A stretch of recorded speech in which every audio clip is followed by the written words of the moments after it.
Thank you for inviting me to present to you today. I'm David Bloom. I have a bachelor's and master's degree in engineering, and I've run my own engineering firm for 20 years. Until 2020, I was adjunct at the University of Michigan, so I'm used to presenting a lot of information succinctly. And I've lived in Sylvan Township for 30 years. In the next 20 minutes, I'll be talking about the gas pipeline that runs through Sylvan Township.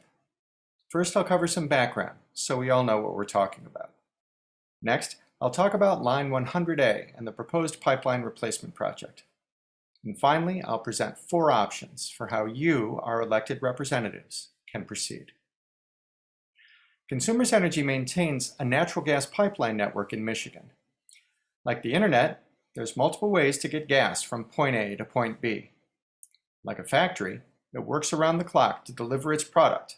Line 100A, the pipe that runs through Sylvan Township, delivers 24 million cubic feet of gas an hour. During the summer months, Line 100A delivers gas from the Gulf states to storage fields at Muskegon Lake. Then during the winter months, it delivers gas south to heat our homes. Line 100A is 70 years old. The pipe is made of quarter-inch steel. It's 20 inches in diameter. It has multiple layers of protection against corrosion because when there's corrosion, bad things can happen. A bad thing happened a few miles north of here in Linden Township on May the 4th, 2015. Corrosion had weakened a section of Line 100A. At 10:30 p.m. that night, the weakened pipe failed. The Line 100A explosion was so loud it could be heard in Stockbridge and Chelsea. Luckily, this happened deep in the woods off North Territorial, far from people and buildings. Consumers Energy crews were on the scene within hours. Line 100A was back up and running in a week. The pipe that failed, Line 100A, was built in 1949. The original Big Dig was routed through woods and fields, far from people and buildings. But in the intervening 70 years, the population in and around Chelsea has quadrupled, along with Michigan's demand for natural gas. So it makes sense to fix the old pipe, since laying a new one would be an even bigger dig. After the Linden Township explosion, Consumers Energy sent an inspection robot up the pipe called a pig. The pig uses ultrasound to look for cracks and corrosion called anomalies. It found a lot of anomalies. That summer, Consumers Energy crews dug up and replaced several sections of Line 100A. The process is called lift and lay. They dig out around the old pipe and replace it with a new section of pipe. That way they can reuse all the original engineering. Lift and lay is fast and it's smart. Once the new pipe was welded and buried, the crew sent the pig back up the pipe. It found more anomalies. So they came back and did it all again in 2019, another lift and lay. After that, they sent the pig back up the pipe, and they found that the repairs were not going to hold. And a Consumers Energy representative told me he'd be back to replace the whole pipe, not just one section. Line 100A is a piece of aging infrastructure. So Consumers Energy had to decide whether to continue to pour money into the old infrastructure, to replace the pipe, or simply abandon it. Demand for natural gas is flat or declining, a result of warmer winters, Michigan's net population loss, and advances in energy efficiency. But Michigan's unique geology makes it ideal for storing our nation's natural gas reserves, which is also a moneymaker for the utility. So Consumers Energy decides to replace the pipe. It chooses the Big Dig option, and they want to do it quickly to save money. Out here in Sylvan Township, we are none the wiser. The Big Dig was decided in Jackson and in Lansing. We haven't got a clue what's coming. Consumers Energy surveyors and engineers fan out across 55 miles of real estate. They're gathering information for a massive $500 million dig. They're also trespassing. Not on my yard, but on property owners that don't already have a Consumers Energy easement on their deeds. The Consumers Energy easement described on my deed says that the utility has free and unfettered access to a 66-foot wide strip of my property without my permission. The same easement says I can't build anything on that 66-foot wide strip, and if I plant anything on it, Consumers Energy can come through and mow it down, as it does every year as part of their maintenance process. So that land is basically lost to me. That's an acre that my wife and I technically own that we can't use.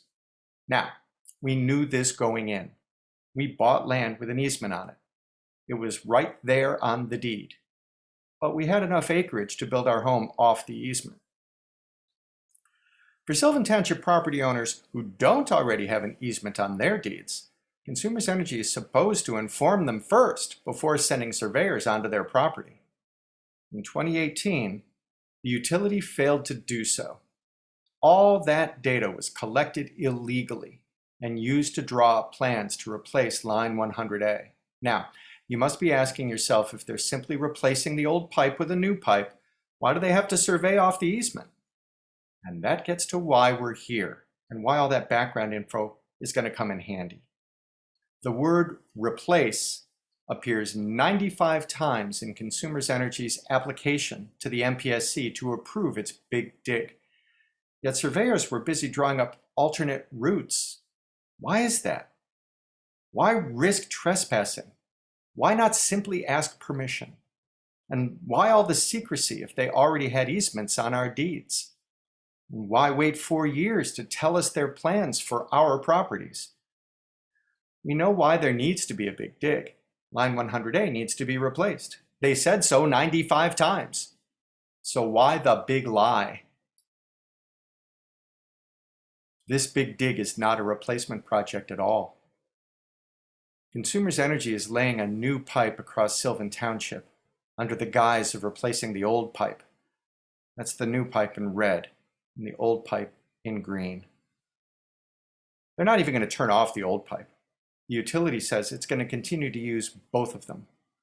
This is a composite map taken from Consumers Energy's MPSC filings. You'll notice that there's a 7/8 of a mile gap in the map Consumers Energy submitted to the MPSC that I had to fill in with maps from the county clerk.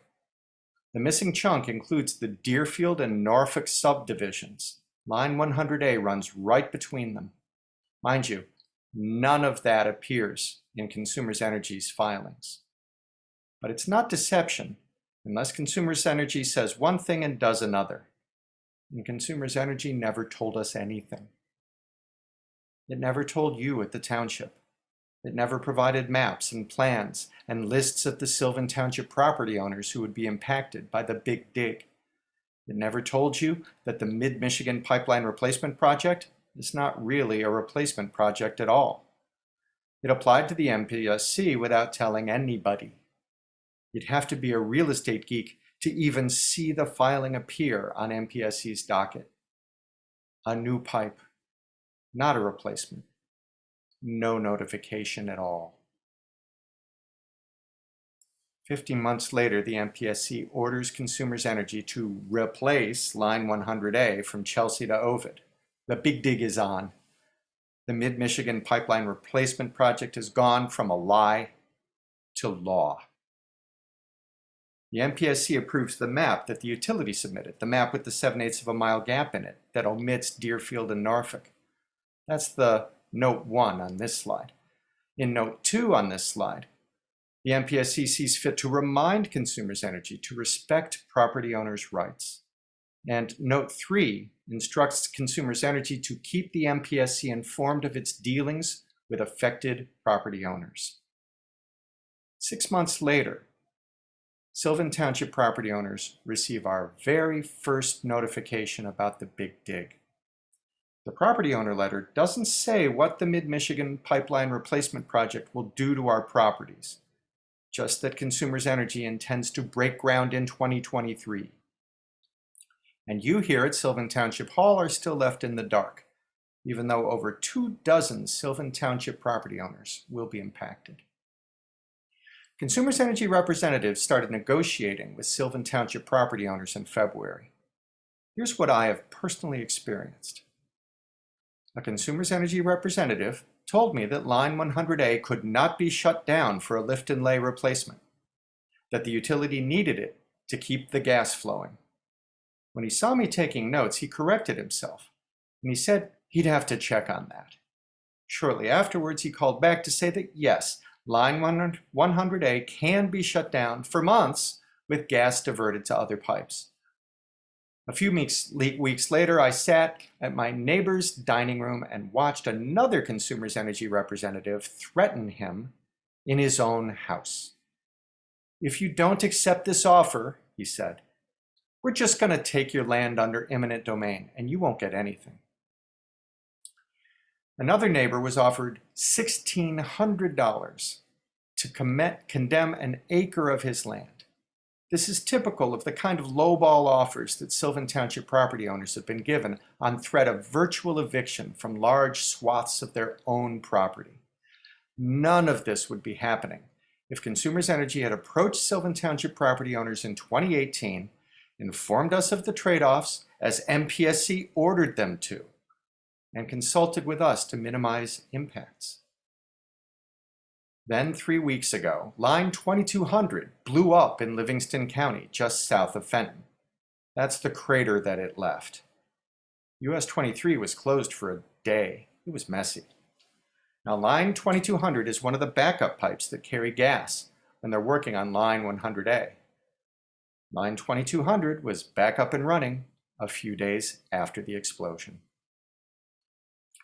Referring back to the map, the proposed new pipeline would not be a lift and lay replacement, but a brand new pipe laid side by side with the old one. That means they have to redo all the engineering for the new pipe. Rather than work with the easements they've already got, Consumers Energy's plan would mean widening every established easement and taking out new easements on properties it previously had no rights to. Here's a couple of examples. Line 100A currently runs through Commerce Park with 2 hotels and office buildings behind the Taco Bell on M52. Consumers Energy does not want to dig there. Instead, it proposes to run a new pipe west along its established line 1200 easement, that's the blue line, then dogleg north to rejoin line 100A behind Kernwood Drive. This reroute means Larry Gotcher cannot develop his 30-acre property into multi-unit housing. Consumers Energy must think it's cheaper to bully or buy out Mr. Gotcher than to dig up Commerce Park. A lawyer who's faced consumers in court told me the following, and I quote, "Consumers appears to me to be much more willing to try and stretch the law and litigate vigorously about whether it can implement its projects as it sees fit than some other agencies. I have heard attorneys for other agencies mock arguments actively made by consumers to justify its takings. Consumers' attorney compares it to a holy war." Next, you have the Cleontos reroute. If you're not doing a lift and lay, if you're running a second pipe adjacent to the first pipe, then you have to figure out whether the proposed new pipe should be laid east of the old pipe or west of the old pipe. Consumers' answer? East. If it were laid to the west of the old pipe, it would run straight through Mr. Cleontos' living room. Mr. Cleontos is not happy with the prospect of 2 easements carving up the property on Bush Road. And finally, there's my house. A parallel pipe east of the original pipe would run through my living room. So Consumers Energy planners decided it would be easier to run the pipe through my neighbor Andy Ford's property.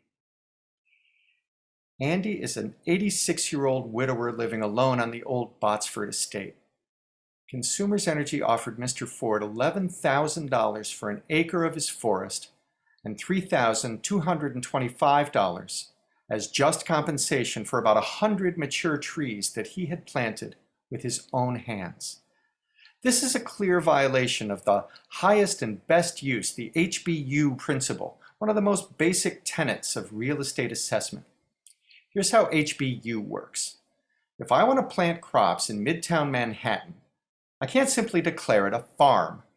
New York still assesses the property as if it were commercial real estate, its highest and best use, and taxes it accordingly. As just compensation for a confiscated tree, It's not the timber value, or the pulpwood value, or the firewood value. The highest and best use of that tree is for shade and enjoyment, trails and hammocks, bird watching in the spring, colors in the fall. Mature trees are expensive, if you can even buy one. The $3,225 that Consumers Energy offered Mr. Ford as just compensation for his forest is about 100 times too low. This is not bullying. This is elder abuse. Also, just compensation for an acre of Sylvan Township land is not $11,000. That's absurd. Sylvan Township has minimum lot sizes, and lot prices start above $100,000, if you can find one. Consumers Energy's lowball offer for Mr. Ford's land is about 10 times too low. Sylvan Township property owners are being mistreated by Consumers Energy, but that's not why I'm here. It's because Sylvan Township, you, our representatives, are also being mistreated. The difference is you can do something about it. Trusty Kosick is a Consumers Energy retiree. He helped me prepare this presentation. We talked about the different controlling documents at play here from the township standpoint, and Trustee Kosick felt that we should look at Consumers Energy's franchise agreement. Supervisor Kennedy had previously advised me to look at the township's Code of Ordinances. The Code of Ordinances talks about what utilities can and cannot do on Sylvan Township, while the franchise agreement lets the utilities sell electricity and gas to Sylvan Township residents. So Trustee Kosick is correct that the franchise agreement is probably more important to Consumers Energy, as it's the controlling document that allows them to do business here. But the Code of Ordinances, this is a controlling document that talks about easements and utility infrastructure. My layman's reading of the township's Code of Ordinances finds that Consumers Energy is in violation of 3 of them. First, I think we can all agree that when the controlling document says a utility structure, that's the big dig. Article 2623B says Consumers Energy has the right to pull a permit to acquire property or easements for a future utility structure. It has to do this. Article 2623D goes on to say that Consumers Energy has to advise you, our township board, in writing 90 days before doing so. And Article 2623E says, and I'm quoting here, that any new pipe should be placed in parallel alignment in utility corridors with existing utility structures or co-located on utility structures. The MPSC's order said pretty much the same thing. To give it some teeth, our Township Code of Ordinances demands that utilities that fail to comply shall not build. Our Township Code of Ordinances enforces penalties on violators, and it allows the township to recover its costs to ensure compliance. This leaves you, our township leaders, with 4 options. You can certainly take Consumers Energy's side and help them beat a swath through our township, which we all know you're not going to do. You can stay neutral, don't take sides, not my circus, not my monkeys. I don't think that's very likely either. You can side with Sylvan Township property owners passively. That would entail looking into the matter, but not enforcing our Code of Ordinances. Or you can actively take sides and enforce our Code of Ordinances against a utility that has little regard for Sylvan Township property owners. If you choose our option 4, as I hope you'll do, you'll refer the matter to your township attorney. And if he concurs that Consumers Energy has failed to apply for a permit prior to negotiating with Sylvan Township property owners, if he concurs that Consumers Energy failed to advise you, our township board, 90 days in advance, and if he concurs that Consumers Energy failed to route its new pipe in parallel alignment with the old one, then you'll order Consumers Energy to stop bullying Sylvan Township property owners out of their land in accordance with Section 2629. You'll fine Consumers Energy per section 2630. And you'll attach fees per section 2631. You'll do what few townships have ever done. You'll stop the big dig. I'm aware that this is a big ask. It's a big ask. I now yield the remainder of my time so that you can discuss and hopefully make a motion to support the Sylvan Township property owners impacted by the big dig. Thank you.